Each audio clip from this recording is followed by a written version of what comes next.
ओला dock YouTube channel को subscribe करें और बेल आइकॉन को दबाना मत भूलें। अस्सलाम वालेकुम नाजरीन, मेरा नाम डॉक्टर नाहीद अख्तर राना है। मैं कंसल्टेंट ऑब्स्टेट्रिशियन एंड गायनेकोलॉजिस्ट हूँ। मैं हमीद लतीफ़ हॉस्पिटल और नोवी मेड स्पेशलिस्ट क्लिनिक में प्रैक्टिस करती हूँ। आज हम एक बहुत ही इंटरेस्टिंग टॉपिक डिस्कस करने लगे हैं और ये है कंट्रासेप्शन यानी कि माने हमल। जैसे कि आपको मालूम है, दो तरह के माने हमल होते हैं। एक होते हैं टेम्परेरी यानी कि आर्जी, और दूसरा होते हैं परमानेंट मेथड। जो आर्जी मेथड्स होते हैं उसमें तो आ जाते हैं मुख्तलिफ़ तरह के बैरियर मेथड, जैसे कि कॉन्डोम हैं, पिल्स हैं, कुछ अदर हार्मोनल मेथड्स हैं जैसे कि माने हमल गोलियां हैं, टीके हैं और इम्प्लांट्स हैं। लेकिन फिर उसके बाद आ जाते हैं परमानेंट मेथड्स।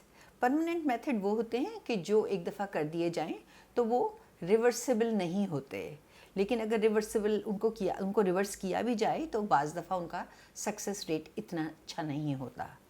उनमें से एक तो है मेल मेथड यानी कि मर्दों की वेजेक्टमी, और दूसरा है ट्यूबल लाइगेशन यानी कि औरतों की ट्यूब्स को बंद कर देना।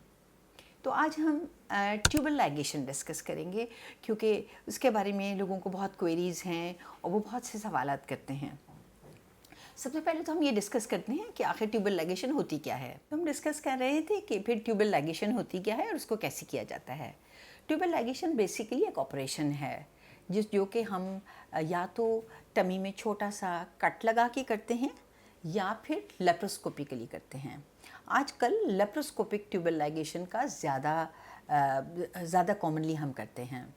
इसमें हम ट्यूब्स के ऊपर या तो क्लिप्स यूज़ करते हैं या फिर ट्यूब्स को कॉटरी के ज़रिए बर्न करके वहाँ से कट कर देते हैं।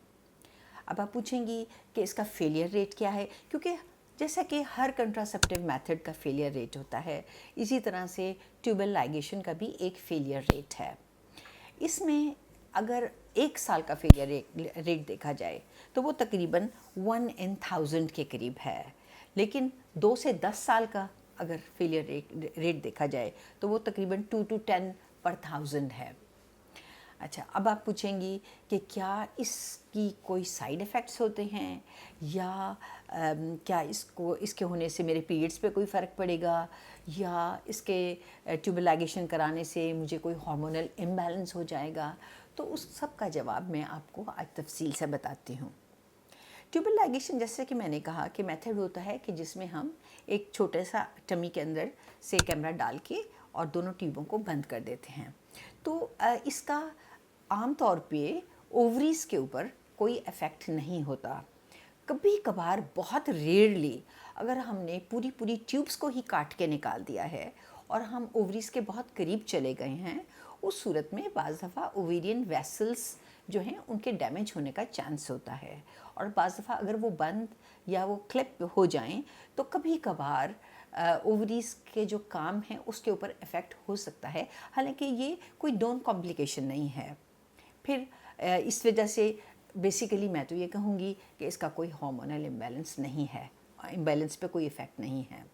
दूसरा, कुछ औरतें कहती हैं कि क्या ट्यूबल लाइगेशन होने से मैं मीनोपॉज में चली जाऊँगी, अर्ली मीनोपॉज में चली जाऊँगी। इसका भी जवाब नफ़ी में है। ट्यूबल लाइगेशन से आपके मीनोपॉज का कोई ताल्लुक़ नहीं है। अब आप कहेंगी कि क्या इस ट्यूबल लाइगेशन करवाने के बाद हम इसको रिवर्स कर सकते हैं? हाँ, रिवर्स के चांसेस होते हैं, लेकिन उसमें डिपेंड करता है कि कौन से तरीके से ट्यूबल लाइगेशन की गई है और जो उसकी हेल्दी पार्ट ट्यूब का बचा हुआ है वो कितना है।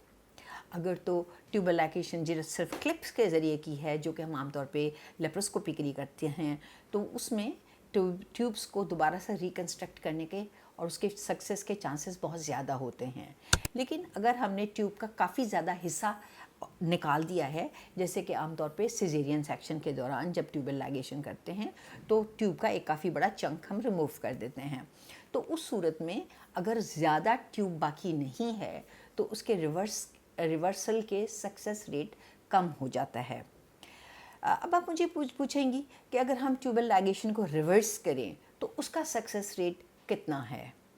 ट्यूबल लाइगेशन को जब हम रिवर्स करते हैं तो उसका सक्सेस रेट زیادہ سے زیادہ 30% ہوتا ہے، اور اس میں بھی بعض اوقات یہ چانس ہوتا ہے کہ کبھی ایکٹوپک پریگننسی نہ ہو جائے، کیونکہ جس جگہ پہ ہم ٹیوبوں کو واپس آپس میں جوڑتے ہیں بعض دفعہ اس جگہ پہ بہت زیادہ اسکار ٹیشو بن جاتا ہے، اور وہ اسکار ٹیشو اس جگہ کی تھوڑی سی نیروئنگ کر دیتا ہے، اور بعض دفعہ ایگ اس میں سے پاس فرٹیلائزڈ ایگ اس میں سے پاس ہوتے ہوئے اسی جگہ چپک جاتا ہے، اور پھر ایکٹوپک پریگننسی ہو جاتی ہے۔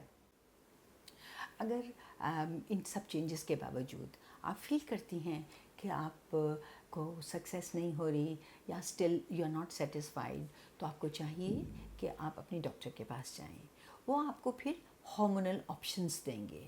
وہ ہارمونل آپشنس مختلف فارمز میں ہوتی ہیں، جس میں کچھ ٹیبلٹ فارم ہوتی ہیں، یا پھر پیچز ہوتے ہیں، یا پھر کچھ امپلانٹ کی فارمز ہوتی ہیں، تو انشاءاللہ وہ آپ کی ساری چیزیں حل کر دیں گے۔ شکریہ۔ پاکستان کے ٹاپ ڈاکٹرز کے ساتھ اپوائنٹمنٹ بک کریں، وہ بھی پیشنٹ فیڈ بیک دیکھتے ہوئے۔ لاکھوں لوگوں کی طرح پاکستان کے سب سے بڑے ڈاکٹر نیٹ ورک کا فائدہ اٹھائیں اور آج ہی اولا ڈاک ایپ ڈاؤن لوڈ کریں۔ اولا ڈاک، ڈاکٹر کا اپوائنٹمنٹ آسانی سے۔